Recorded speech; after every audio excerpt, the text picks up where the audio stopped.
Hello everyone, my name is Abhishek Gupta and I welcome you all on this JAIIB on the go series. So दोस्तों, हम लोग JAIIB on the go series के through जो भी अपने RBWM component के most important topics हैं उनको कवर कर रहे हैं, और वो भी एक बहुत ही शॉर्ट ड्यूरेशन ऑफ टाइम के अंदर।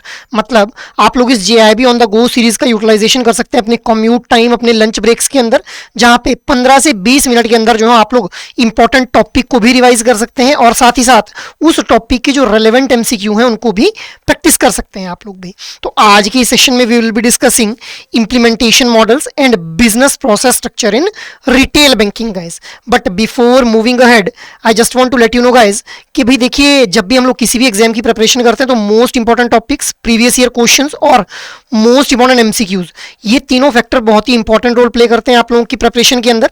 तो गाइस, अगर आप लोगों का भी यही कंसर्न है रिगार्डिंग योर जेआईबी एग्जामिनेशन, तो आप लोगों को जो ये स्क्रीन के ऊपर अभी डॉक्यूमेंट दिख रहा है, इस डॉक्यूमेंट के थ्रू आप लोगों का ये कंसर्न जो सॉल्व हो जाएगा। इसके लिए आप लोगों को इस वीडियो के डिस्क्रिप्शन में जो लिंक दिया गया है उसके ऊपर क्लिक कर लेना है, जहां से आप लोगों को previous year questions, most important topics और most important MCQs for each and every component of JAIIB examination के बारे में इन डेप्थ नॉलेज मिल जाएगी गाइस।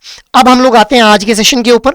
तो गाइस देखिए, आज के सेशन को हम लोग स्टार्ट करेंगे with the implementation models in retail banking भी। अब देखिए, बैंक्स के द्वारा अलग अलग तरह के जो इंप्लीमेंटेशन मॉडल्स हैं वो यूज किए जाते हैं for performing its day to day operations को इंप्लीमेंट करने के लिए अलग अलग तरह के इंप्लीमेंटेशन मॉडल्स हम लोगों को देखने के लिए मिलते हैं। तो सबसे पहले हम लोग बात करते हैं आउटसोर्सिंग मॉडल के बारे में गाइस। अब देखिए, आउटसोर्सिंग मॉडल की अगर मैं बात करूं तो आउटसोर्सिंग क्या है? आउटसोर्सिंग इज एन एग्रीमेंट जहां पे एक कंपनी के द्वारा किसी थर्ड कंपनी को जो है वो हायर किया जाता है फॉर परफॉर्मिंग द प्लान्ड और एग्जिस्टिंग एक्टिविटी। जैसे मान लो एक ऑर्गेनाइजेशन है, एबीसी नाम से एक ऑर्गेनाइजेशन है। अब इस एबीसी ऑर्गेनाइजेशन ने जो है किसी XYZ ऑर्गेनाइजेशन को जो है वो हायर किया for performing the task and activities. तो इसको हम लोग क्या बोल देंगे? आउटसोर्सिंग बोल देते हैं गाइस। बहुत ही कॉमन टर्म है आउटसोर्सिंग, आप लोगों ने सुनी होगी। अब देखिए, यहाँ पे हम लोगों को आउटसोर्सिंग जो है वो तीन तरह की देखने के लिए मिलती है। सबसे पहले है एंड टू एंड आउटसोर्सिंग। देखिए, एंड टू एंड जो आउटसोर्सिंग है वहां पे हम लोग देख पाते हैं कि भी जो एक ऑर्गेनाइजेशन है उसके द्वारा अपने सभी टास्क, अपने सभी सारे के सारे प्रोसेस को जो है वो आउटसोर्स कर दिया जाता है टू द थर्ड पार्टी भी। तो उसको बोलते हैं end to end outsourcing. Next one is predominant outsourcing. अब गाइस देखिए, प्रीडोमिनेंट ये जो आउटसोर्सिंग है, प्रीडोमिनेंट आउटसोर्सिंग का मतलब क्या है कि भाई किसी एक पर्टिकुलर फंक्शन को जो है वो आउटसोर्स किया जाएगा, एक पर्टिकुलर प्रोसेस को जो है आउटसोर्स किया जाएगा, और जबकि जो कोर एलिमेंट्स रहेंगे उनका कंट्रोल जो है वो उस पर्टिकुलर ऑर्गेनाइजेशन के हाथ में ही रहेगा। जैसे मान लो एक कोई सॉफ्टवेयर कंपनी है।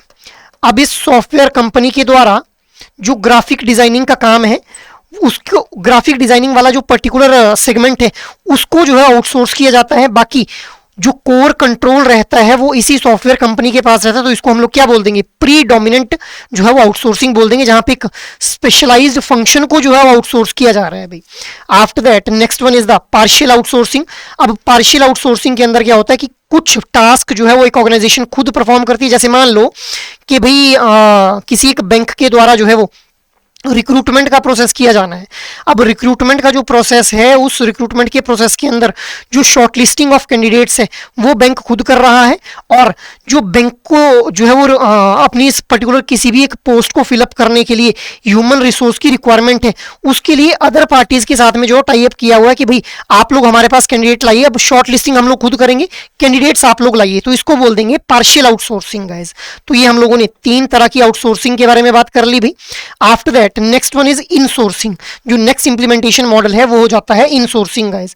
अब देखिए, नाम से ही हम लोगों को समझ आ रहा है इनसोर्सिंग, या फिर इसको हम लोग इन हाउस मॉडल भी बोल देते हैं, जहां पे हम लोग इस पर्टिकुलर टर्म का यूज करते हैं फॉर डिस्क्राइबिंग अ बिजनेस, जहां पे जो एक इंडिविजुअल एंटिटी है उसके द्वारा अपने इंटरनल सोर्सेज का ही जो है वो यूटिलाइजेशन किया जाता है फॉर परफॉर्मिंग द प्लान्ड और एग्जिस्टिंग एक्टिविटीज। ठीक है, जैसे हायरिंग या फिर ऑपरेशन गाइस।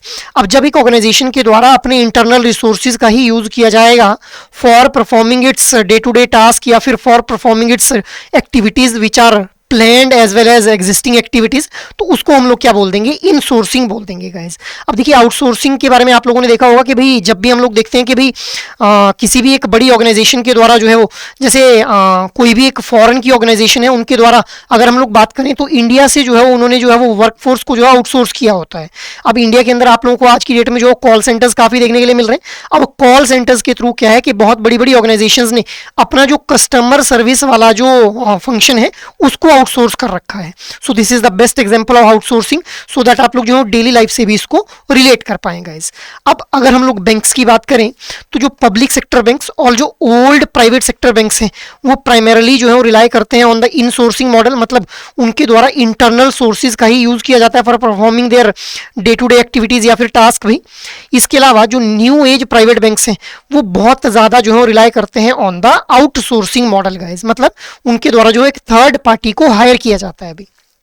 अब जब भी देखिए आउटसोर्सिंग करनी रहेगी तो वहां पे जो रेगुलेटरी गाइडलाइंस हैं वो बहुत ही एक इंपॉर्टेंट डिटर्मिनेंट हो जाती हैं जब भी हम लोगों को आउटसोर्सिंग मॉडल को फॉलो करना है। अब जैसे अगर बैंक्स की बात की जाए तो बैंक्स के द्वारा जो कस्टमर आइडेंटिफिकेशन प्रोसीजर है उसको जो है आउटसोर्स नहीं किया जा सकता है। नो योर कस्टमर हम लोगों ने ऑलरेडी समझाया कि नो योर कस्टमर की जो गाइडलाइंस है उनको फॉलो करना पड़ता है एक बैंक को जब भी किसी भी एक कस्टमर का जो है वो अकाउंट ओपन करना है या फिर प्रोडक्ट या सर्विस उस कस्टमर को प्रोवाइड करनी है।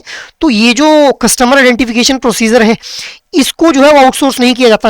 जो कस्टमर की आइडेंटिटी को जो है फैच करना है, आइडेंटिफाई करना है, कस्टमर की जो आइडेंटिटी है उसको आइडेंटिफाई करना है, उस प्रोसेस को जो है आउटसोर्स नहीं किया जाता है।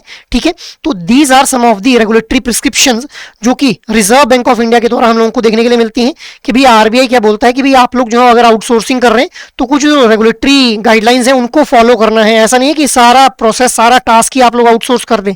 आप लोग आउटसोर्सिंग मॉडल को ऑप्ट कर सकते हैं बट आप लोगों को जो है रेगुलेटरी गाइडलाइंस जो है वो फॉलो करनी रहेंगी। तो ये हम लोगों ने इंप्लीमेंटेशन मॉडल्स के बारे में बात कर ली गाइस। काफी बार एग्जाम के अंदर देखा गया है इस वाले पोर्शन से जो है एग्जाम के अंदर क्वेश्चन पूछा जाता है। आफ्टर दैट नेक्स्ट हम लोग बात कर लेते हैं business process structure in retail banking के बारे में। अब देखिए बिजनेस प्रोसेस स्ट्रक्चर का मतलब क्या है कि भाई किस तरह से जो है वो बिजनेस मॉडल अलग अलग तरह के फॉलो किए जाते हैं अलग अलग बैंक्स के द्वारा। अब देखिए होता क्या है कि एक बॉस्टन कंसल्टेंसी ग्रुप हम लोगों को देखने के लिए मिलता है which is a very renowned group with respect to the marketing activities. अब देखिए ये जो बॉस्टन कंसल्टेंसी ग्रुप है इसके द्वारा एक रिसर्च की जाती है और ये 4 मॉडल जो है वो हमारे सामने रखता है कि भाई 4 तरह के मॉडल्स हैं जिनके ऊपर जो है वो एक रिटेल बैंक जो है ऑपरेट करता है। ठीक है, 4 मॉडल्स कौन कौन से हैं? Horizontally organized model, vertically organized model, predominantly horizontally organized model and predominantly vertically organized model guys। अब देखिए सबसे पहले हम लोग जो है वो बात करते हैं horizontally organized model के बारे में। तो देखिए horizontally organized model के अंदर हम लोगों को ये देखने के लिए मिलता है कि भाई यहाँ पे अलग अलग डेटा सेट का यूज किया जाता है। यहाँ पे हॉरिजॉन्टली ऑर्गेनाइज्ड मॉडल के अंदर अलग अलग डेटा सेट का जो है वो यूज किया जाता है for designing various kind of product and services. अब मान लो कि एक बैंक के अंदर जो है वो हम लोगों को अलग अलग तरह के डिपार्टमेंट्स देखने के लिए मिलते हैं, जैसे फिनेंस डिपार्टमेंट है, सेल्स डिपार्टमेंट है, ठीक है, ऑपरेशंस डिपार्टमेंट है, इसके अलावा इंश्योरेंस वाला एक अलग डिपार्टमेंट रहता है। तो अलग अलग तरह के डिपार्टमेंट हम लोगों को देखने के लिए मिलते हैं। अब ये जो हम लोगों ने यहाँ पे डिपार्टमेंट देखे, finance department, sales department, operations department, insurance department, एक और ले लो यहाँ पे क्रेडिट डिपार्टमेंट। अब 5 डिपार्टमेंट हम लोग यहाँ पे देख रहे हैं। तो पांचों के पांचों जो ये डिपार्टमेंट्स हैं इनके द्वारा अलग अलग डेटा सेट का यूज किया जाएगा for designing the various kind of product and services and delivering those product and services to the end customers guys. तो सिंपल सी बात आप लोगों ने क्या ध्यान में रखनी है कि भाई हॉरिजॉन्टली ऑर्गेनाइज्ड मॉडल के अंदर अलग अलग डेटा सेट का यूज किया जाता है for designing various kind of product and services. तो यही यहाँ पे बताया जा रहा है कि भाई हॉरिजॉन्टली ऑर्गेनाइज्ड मॉडल के अंदर the banks uses different process models for different products। अब जो पब्लिक सेक्टर बैंक्स हैं जनरली उनके द्वारा जो है वो ये हॉरिजॉन्टली ऑर्गेनाइज्ड मॉडल को जो है फॉलो किया जाता है। After that next model is vertically organized model. अब देखिएगा इस वर्टिकली ऑर्गेनाइज्ड मॉडल जो है इसको एक आइडियल मॉडल माना जाता है as per the Boston consultancy group finding भी। अब देखिए वर्टिकली ऑर्गेनाइज्ड मॉडल के अंदर क्या है कि यहाँ पे एक ही डेटा सेट का मतलब एक सेंट्रलाइज्ड डेटाबेस का यूज किया जाएगा for designing various kind of product and services. जैसे अगर एफडी का कोई प्रोडक्ट डिजाइन करना है, लोन का कोई प्रोडक्ट डिजाइन करना है, इसके अलावा क्रेडिट के रिगार्डिंग कोई और प्रोडक्ट डिजाइन करना है तो एक कॉमन एक सेंट्रलाइज्ड डेटाबेस का यूज किया जाएगा। अगर मान लो कि बैंक के अंदर जो है वो जैसे ये 5 ही डिपार्टमेंट्स हैं जैसे finance, sales, operation, insurance and credit department. तो अब अगर किसी भी तरह का कोई प्रोडक्ट डिजाइन किया जा रहा है इन 5 डिपार्टमेंट में से किसी भी डिपार्टमेंट के द्वारा तो जो डेटा ये यूज करेंगे वो एक कंसोलिडेटेड एक सेंट्रलाइज्ड डेटा का यूज करेंगे सो दैट बेटर वे में जो है कस्टमर की नीड को आइडेंटिफाई किया जा सके और उस नीड को सेटिस्फाई करने वाला प्रोडक्ट या सर्विस जो है बना करके डिलीवर किया जा सके फाइनल कस्टमर को भी। तो इसीलिए इसको हम लोग क्या बोल रहे हैं, आइडियल मॉडल भी बोल दे रहे हैं। अब it relies on the functionality, uses centralised customer database. Generally जो न्यू प्राइवेट बैंक्स हैं उनके द्वारा हम लोगों को देखने के लिए मिलता है कि भाई ये जो वर्टिकली ऑर्गेनाइज मॉडल है इसका यूज किया जाता है, जहां पे वो एक सेंट्रलाइज्ड डेटा का यूज करते हैं for designing various kind of product and services. Next is predominantly horizontally organise model. अब गाइस देखिए प्रीडोमिनेंटली हॉरिजॉन्टली ऑर्गेनाइज मॉडल के अंदर हम लोग देखते हैं कि वैसे तो अलग अलग डिपार्टमेंट्स के द्वारा, ठीक है, अलग अलग डिपार्टमेंट्स के द्वारा अलग अलग डेटा सेट का ही यूज किया जाता है for designing and delivering various kind of product and services, but in some rare case scenario इनके द्वारा जो है एक सेंट्रलाइज्ड डेटाबेस का भी यूज कर लिया जाता है भाई, ठीक है। तो इसको हम लोग क्या बोल देंगे, प्रीडोमिनेंटली हॉरिजॉन्टली ऑर्गेनाइज मॉडल। याद कैसे रखना है आप लोगों को, क्योंकि देखिए हॉरिजॉन्टली ऑर्गेनाइज मॉडल के अंदर हम लोगों ने देखा कि भाई अलग अलग डेटा सेट का यूज करके अलग अलग तरह के प्रोडक्ट और सर्विसेज बनाए जा रहे हैं। प्रीडोमिनेंटली हॉरिजॉन्टली ऑर्गेनाइज मॉडल के अंदर मोस्ट ऑफ द केसेस के अंदर अलग अलग डेटा सेट का ही यूज करेंगे अलग अलग departments, but in some rare case scenario they will use a centralised database. जैसे मैंने आप लोगों को एग्जांपल दिया कि भाई 5 डिपार्टमेंट हम लोगों को एक बैंक के अंदर अगर देखने के लिए मिल रहे हैं, जिनमें फाइनेंस, सेल्स, ऑपरेशंस, क्रेडिट और इंश्योरेंस डिपार्टमेंट। अब मान लो कि हर बार जब भी प्रोडक्ट डिजाइन किया जा रहा है तो इन सभी डिपार्टमेंट्स के द्वारा अलग अलग डेटा सेट का यूज किया जा रहा है, but in some rare cases ये जो क्रेडिट डिपार्टमेंट है और ये जो ऑपरेशंस डिपार्टमेंट है इनके द्वारा जो है एक कॉमन डेटा सेट का यूज कर लिया जा रहा है जब भी वो एक किसी भी तरह का क्रेडिट प्रोडक्ट जो है डिजाइन कर रहे हैं। तो यहाँ पे हम लोग क्या बोल देंगे कि भाई इस बैंक के द्वारा जो है प्रीडोमिनेंटली हॉरिजॉन्टली ऑर्गेनाइज मॉडल को फॉलो किया जा रहा है गाइस। सो आई होप अब दोनों के बीच में डिफरेंस क्लियर है। सो मोस्टली प्रोडक्ट ओरिएंटेड ये मॉडल हम लोगों को देखने के लिए मिलता है, use is common information for some product. कुछ प्रोडक्ट्स के केसेस में जो है कॉमन इंफॉर्मेशन मतलब सेंट्रलाइज्ड डेटा का भी यूज कर लेता है अभी bank. Next is predominantly vertically organise model. अब वर्टिकली ऑर्गेनाइज मॉडल हम लोगों ने देखा कि भाई यहाँ पे सेंट्रलाइज्ड डेटाबेस का यूज किया जा रहा था। अब जब प्रीडोमिनेंटली वर्ड जुड़ गया इसके साथ में तो वैसे तो हर एक सिनेरियो में कॉमन ही डेटाबेस का यूज किया जाएगा, but in some rare case scenario अलग अलग डेटा का यूज भी करेंगे। मतलब जैसे 5 डिपार्टमेंट है तो वैसे तो ये हर बार जो था वो अपना डेटा शेयर करके ही प्रोडक्ट को डिजाइन या फिर डिलीवर कर रहे थे, but in some rare case scenario ये जो है वो आपस में डेटा शेयर नहीं करेंगे जब भी एक पर्टिकुलर काइंड ऑफ प्रोडक्ट या सर्विस को डिजाइन कर रहे होंगे भी। तो इस तरह के मॉडल को हम लोग क्या बोल देंगे, प्रीडोमिनेंटली वर्टिकली ऑर्गेनाइज मॉडल बोल देंगे guys. Mostly uses common information for the product, some variation can be seen in some rare case scenario guys. तो ये 4 मॉडल्स हम लोगों को देखने के लिए मिलते हैं with respect to the business process structure in retail banking. इनको हम लोग बिजनेस मॉडल्स के नाम से भी बोल देते हैं भी, ठीक है। तो आप लोगों ने ध्यान में रखना है ये बहुत ही इंपॉर्टेंट आप लोगों के मॉडल्स हो जाते हैं with respect to your RBWM component. इस बार का जो नवंबर 2025 साइकिल के अंदर जो एग्जामिनेशन हुआ वहां पे भी हम लोगों ने देखा कि इन मॉडल्स के रिगार्डिंग जो था वो क्वेश्चन को फ्रेम किया गया था भाई। अब हम लोग आते हैं आज के क्वेश्चन के ऊपर। तो गाइस देखिए सबसे पहले आप लोगों के सामने यहाँ पे एक केस स्टडी है। So trust first bank is one of the India's older private sector bank established in 1985. Historically, it has handled all its core banking activities from software development, customer service, and IT infrastructure management to internal recruitment entirely through its in-house teams, guys. Recently, the bank new leadership has initiated a strategic review. They noted that newer private banks in the market are moving faster by outsourcing key non-core functions such as digital payment solutions, customer support centers, and cyber security operations. Now the board is debating whether to shift toward more outsourcing to remain competitive, but जो board है it is also conscious about regulatory compliance and risk management requirement related to the third party arrangements guys. So ये अब आप लोगों के सामने जो trust first India नाम का जो बैंक है उसकी एक केस स्टडी दी गई है अभी। Now based on the information provided about Trust First Bank and the concept of implementation models in banking, which of the following statements is or are correct? Your statements are: Trust First Bank historical reliance on the internal teams for operation is an example of insourcing. The newer private banks trends of outsourcing functions is in line with the general shift described for the new age banks. Outsourcing decisions in banking are independent of regulatory prescriptions. Statement 4 क्या बोल रही है, public sector banks and old private banks have traditionally preferred insourcing over outsourcing guys. So you need to select the most appropriate answer from the options given below. Your options are 1 and 2 only, 2 and 4 only, 1, 2 and 4 only, या फिर all of the above guys. What should be the right answer here भाई?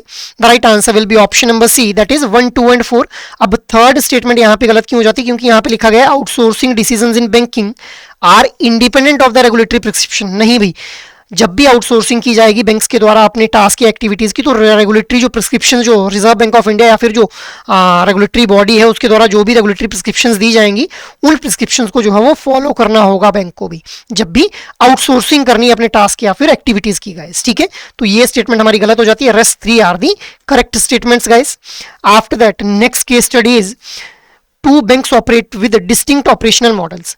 सो सबसे पहला है एक public sector bank है। So this is a large public sector bank. Its loan department, deposit department, credit card division and insurance unit each operate with a separate customer database and under different process workflows. A customer who has a saving account must undergo a fresh KYC and credit assessment while applying for a loan even within the same bank. दूसरा जो bank है that is new generation bank, a new age private bank. It uses a centralized customer database across all its products. When a customer opens a saving account, their data is used to pre-approve the loans, credit cards and other services without needing redundant verification. However, for certain complex wealth management product, slight variations in the process still apply भी। तो ये आप लोगों के सामने जो दो तरह के बैंक्स के रिगार्डिंग यहाँ पे सिनेरियो दिया गया है। Now, with reference to the horizontally and vertically organized business models in retail banking, which of the following statements is or are correct here? Public sector banks follows a horizontally organized model because it uses different process models for different products. Option A statement B के यहाँ पे क्या बोल रही है? New generation bank follows the vertically organise model since it relies on a centralise customer database. Next is new generation banks slight variation for wealth management product make it an example of a predominantly vertically organized model. If a bank uses common information for all products without any variation, it is strictly following a predominantly horizontally organized model. So you need to select the most appropriate answer from the options given below. Your options are 1 and 2 only, 1, 2 and 3 only, 2 and 4 only, या फिर all of the above guys. So here it will be 1, 2, 3 and 4 भी, ठीक है। 1, 2, 3 and 4 हो जाएंगे यहाँ पे, ठीक है। तो आप लोगों को इनमें से जो है सही ऑप्शन बताना है।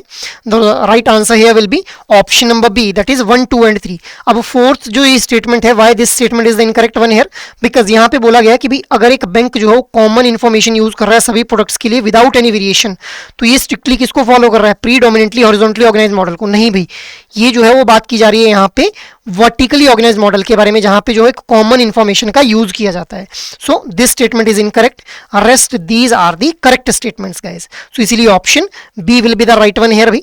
After that next question is match the model or description in column 1 with the suitable example or feature in column 2. So column 1 is horizontally organized model, predominantly vertically organized model, vertically organized model, predominantly horizontally organized model. Column 2 के अंदर जो इनके example या फिर features दिए गए हैं, so uses common information for most products with slight variation allowed, generally followed by a public sector bank, mostly product oriented but uses some shared information, uses a centralised customer database, for example new private banks. So you need to select the most appropriate answer from the options given below. Your options are option A क्या बोल रहा है 1B 2A 3D 4C, option B क्या बोल रहा है 1B 2C 3D 4A, option C क्या बोल रहा है 1D 2A 3B और 4C, ऑप्शन डी क्या बोल रहा है 1C 2D 3B और 4A गाइस। तो आपको यहाँ पे मैच द फॉलोइंग के रिगार्डिंग यहाँ पे क्वेश्चन फ्रेम किया गया है। इस तरह के क्वेश्चन भी एग्जाम में पूछे जाते हैं भाई। So what should be the right answer? The right answer will be option number A, that is first जो हमारी ये स्टेटमेंट है it will be matching with option number be here. Second जो स्टेटमेंट है it will be matching with option number A, ठीक है। Third will be with option number D and fourth will be with option number see guys. अब देखिए horizontally organise model यहाँ पे option B के साथ मैच किया जा रहा है। तो हॉरिजॉन्टली ऑर्गेनाइज मॉडल जो जनरली पब्लिक सेक्टर बैंक्स के द्वारा फॉलो किया जाता है। प्रीडोमिनेंटली जो वर्टिकली ऑर्गेनाइज मॉडल है उसके अंदर हम लोगों को देखने के लिए मिलता है कि it use common information for most products with slight variation. Predominantly vertically organise model के अंदर हम लोग देखते हैं कि भाई मोस्ट ऑफ द केसेस में जो है वो सेंट्रलाइज डेटाबेस का यूज किया जाता है, बस रेयर केस सिनेरियो में हम लोग जो है वो एक इंडिविजुअल डेटा सेट का यूज करते हैं। Next is vertically organise model. अब वर्टिकली ऑर्गेनाइज मॉडल के अंदर एक सेंट्रलाइज डेटाबेस का यूज किया जाता है कस्टमर के, न्यू प्राइवेट बैंक्स के द्वारा जो इसको फॉलो किया जाता है, तो इसीलिए थर्ड जो डी ऑप्शन के साथ में मैच हो जाएगा। Next is predominantly horizontally organise model. अब प्रीडोमिनेंटली हॉरिजॉन्टली ऑर्गेनाइज मॉडल के अंदर हम लोगों को देखने के लिए मिलता है कि वैसे तो अलग अलग ही इन्फॉर्मेशन का यूज किया जाता है, but in some rare case scenario जो है वो हम लोग देख पाते हैं कि कॉमन डेटाबेस का भी यूज कर लिया जाता है गाइस, ठीक है। तो इसलिए option A will be the right one here. तो आज हम लोगों ने जो है वो इंप्लीमेंटेशन मॉडल और बिजनेस प्रोसेस स्ट्रक्चर्स के बारे में बात कर ली गाइस, जिसके अंदर हम लोगों ने बिजनेस मॉडल्स को देखा जो कि बॉस्टन कंसल्टेंसी ग्रुप के द्वारा दिए गए थे, ठीक है। और इसके बाद हम लोगों ने जो है क्वेश्चन भी डिस्कस किए, 2 केस स्टडी बेस्ड क्वेश्चन यहाँ पे हम लोगों ने डिस्कस कर लिया और एक मैच द फॉलोइंग क्वेश्चन को डिस्कस कर लिया, सो दैट आप लोगों को जो एक अंडरस्टैंडिंग डेवलप हो जाए कि किस तरह से क्वेश्चन फ्रेम किया जा सकता है अलग अलग तरीके से इन्हीं पर्टिकुलर टॉपिक से गाइस। अब इसके अलावा अगर आप लोगों को जो किसी भी तरह की गाइडेंस चाहिए guys regarding your JIB examination, तो आप लोग एडुटैप की वेबसाइट के ऊपर विजिट कर सकते हैं, जहाँ पे आप लोगों को कोर्सेज नाम वाले कोर्सेज वाले इस टैब के ऊपर जाना है, जहाँ पे जाते ही जेआईबी कोर्सेज आप लोगों को देखने के लिए मिलेगा। जैसे ही आप लोग जेआईबी कोर्सेज के ऊपर क्लिक करेंगे तो स्क्रॉल डाउन करते ही यहाँ पे आप लोगों को जो है वो जेआईबी के लिए एक कंप्लीट मास्टर कोर्स देखने के लिए मिल जाएगा, जिसके अंदर चारों कंपोनेंट्स के लाइव क्लासेस, कंसेप्ट नोट्स और मॉक टेस्ट आप लोगों को प्रोवाइड किए जाएंगे। तो एक कॉम्प्रिहेंसिव प्रिपरेशन आप लोग जो कर सकते हैं by opting for this particular JAIIB complete master course. But अगर आप लोग चाह रहे हैं कि भाई इंडिविजुअल कंपोनेंट के लिए मास्टर कोर्स में खुद को एनरोल करना है, तो यहीं पे आप लोगों को IND-IFS, PPB, AFM और RBWM चारों कंपोनेंट्स के लिए जो है वो इंडिविजुअल मास्टर कोर्सेज भी देखने के लिए मिल जाएंगे और आप लोग इंडिविजुअल कंपोनेंट को भी कॉम्प्रिहेंसिवली प्रिपेयर कर पाएंगे गाइस। इसके अलावा अगर आप लोग चाह रहे हैं कि भाई शॉर्ट ड्यूरेशन ऑफ टाइम के अंदर आप लोगों ने प्रिपरेशन करनी है, तो आप लोग जो हमारे लाइव क्रैश कोर्स के अंदर एनरोल कर सकते हैं, जहां पे आप लोगों को जो है वो live classes, concept notes, solved PYQs, chapter wise mock test और फुल लेंथ मॉक टेस्ट जो प्रोवाइड किए जाएंगे, सो दैट आप लोगों की एक एग्जाम लाइक पैटर्न के अंदर जो है वो प्रिपरेशन हो पाए भी। तो आप लोग जो इन पर्टिकुलर कोर्सेज को रेफर कर सकते हैं गाइस, अगर आप लोग किसी भी तरह की गाइडेंस चाहते हैं regarding your JIB examination. So that is all from my side for this particular session. I hope ये सेशन आप लोगों को पसंद आ रहे हैं, और एक्चुअल में ये सेशन अगर आप लोगों को अच्छे लग रहे हैं तो गाइस इन सेशंस को लाइक, शेयर और सब्सक्राइब कर लें। और अगर आप लोगों की कोई भी क्वेरी हो तो आप लोग मेल कर सकते हैं hello@edutap.co.in के ऊपर। जय हिंद।